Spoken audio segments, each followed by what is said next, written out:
Hello everyone, সবাই কেমন আছো? আশা করি ভালো আছো। আমি ভালো আছি। অমিতার গুজরাট লাইফ চ্যানেলে সবাইকে জানাই অনেক অনেক ওয়েলকাম আর অনেক অনেক ভালোবাসা। তো বন্ধুরা দেখো, সকাল সকাল ব্রেকফাস্ট রেডি করে ফেলেছি। তো এই হচ্ছে ব্রেকফাস্ট। আছে পাঁপড় ভাজা করেছি আর পেঁয়াজি বানিয়েছি। দেখো বন্ধুরা, তো অনেক দিন পরে আমি হচ্ছে কি বলতো খেসারি ডালের না পেঁয়াজি করেছি, কারণ এখানে পাওয়া যায় না গুজরাটে। তো একটা বাঙালি দোকান নিয়ে আসে, তো তার কাছ থেকে নিয়ে এসেছি। তারপরে স্নান টান করে ঠাকুরকে ধূপ দিয়ে চলে এসেছি রান্নাবান্না করতে। তো দেখো বন্ধুরা, আমি হচ্ছে ঝিঙ্গা কাটছি। আজকে ঝিঙ্গা পোস্ত করব। আর হচ্ছে কি বলতো, মনটা ততটা ভালো নেই, কিন্তু কি বলতো আজকের মানে অনেক দিন হয়ে গেল চ্যানেলে। তো চ্যানেলে হচ্ছে 3,500-এর বেশি সাবস্ক্রাইবার হয়েও সেটা তবু আমি মনিটাইজেশন পাচ্ছি না, কারণ আমার হচ্ছে ওয়াচ টাইমটা কিছুতেই কমপ্লিট হচ্ছে না। আসলে বড় ভিডিওগুলো তো আমি সেভাবে দেই না, তাই এবার থেকে ভাবছি প্রতিদিন ব্লগ করব। তো যাই করি তোমাদের সঙ্গে শেয়ার করবো। আর তোমরা প্লিজ একটু দেখো, তোমরা দেখে আমার ওয়াচ টাইমটা বাড়িয়ে দিও। তো যাই হোক বন্ধুরা, দেখো আমি হচ্ছে কি বলে ঝিঙ্গাটা কেটে নিলাম, পোস্ত হবে ঝিঙ্গা পোস্ত। আর এখানে পেঁয়াজ হচ্ছে কেটে নিচ্ছি। আর হচ্ছে দেখো হচ্ছে কীরকম ছোট ছোট সাইজে করে কেটে নিলাম। তো এরপরে না কি বলো তো রান্না করতে যাব, আর সন্না ডাঁটিটা রয়েছে সেটাও কেটে নেব।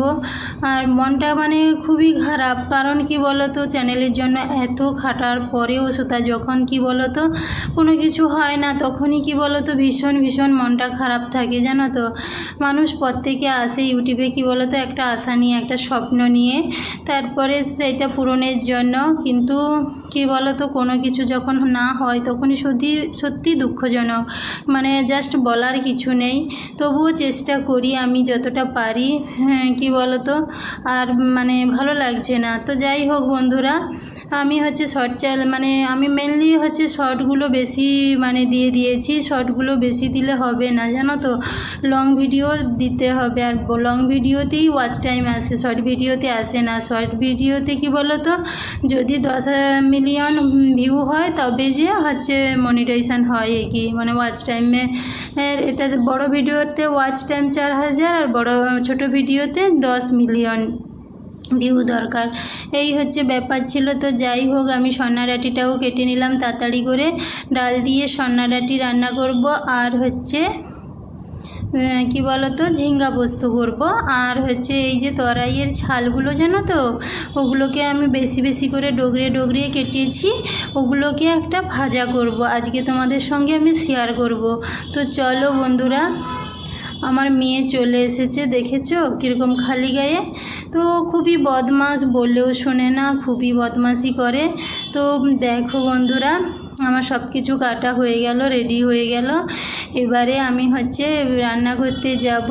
তো চলো, এখানে চুপিগুলো মানে ওই যে ঝিঙ্গার ছালগুলো বেছে নিলাম। আর এখানে দেখো রান্না চাপিয়ে দিয়েছি, ওই ধারে হচ্ছে চুপি ভাজা হয়ে গেছে। আর এখানে দেখো প্রেসার করে ডাল বসিয়ে দিয়েছি। আর এখানে ঝিঙ্গা পোস্ত শুরু করে দিয়েছি। তা দেখো ঝিঙ্গা পোস্ততে আমি কি দিয়েছি। আমি 5 ফোড়ন দিয়েছি, তারপরে একটা শুকনো লঙ্কা, তেজপাতা, এর মধ্যে পেঁয়াজ দিলাম।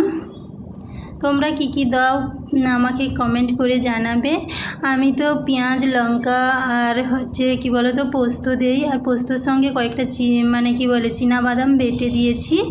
তো দেখো ভালো করে পেঁয়াজটাকে লাল লাল করে কষিয়ে নেব। তারপরে এর উপরে কি বলো তো পোস্তটা দিয়ে দেব। আধা পোস্ত কাঁচা দেব আর আধা পোস্ত মানে তেলে কষিয়ে নেব। এই দেখো বন্ধুরা, আমার পেঁয়াজটা কষানো হয়ে গেছে। এর ওপরে আমি হচ্ছে পোস্ত বাটা অর্ধেকটা দিয়ে দিলাম, দিয়ে ওর সঙ্গে হালকা একটু হচ্ছে হলদি আর হালকা একটু লঙ্কা দিয়েছি। তো তোমরা না লঙ্কা দিলেও চলে, ফোড়নের লঙ্কা দিলেই হলো, কিন্তু আমি একটু হালকা লঙ্কা গুঁড়ি দিয়েছি। তো দেখো বন্ধুরা, এবারে এইটাকে ভালো করে কষিয়ে নিয়েছি। এরপরে ঝিঙ্গা দিয়ে দেব, ঝিঙ্গা দিয়ে কষাবো। তো দেখো যতক্ষণ না তেল ছাড়ে ততক্ষণই কষাতে থাকবে। যখন একটা তেল ছেড়ে যাবে তারপরে হচ্ছে ঝিঙ্গাটা দিয়ে দেব। তো আমরা নতুন ভিডিও করি তো তাই সেভাবে ক্যামেরাও ধরতে পারছি না।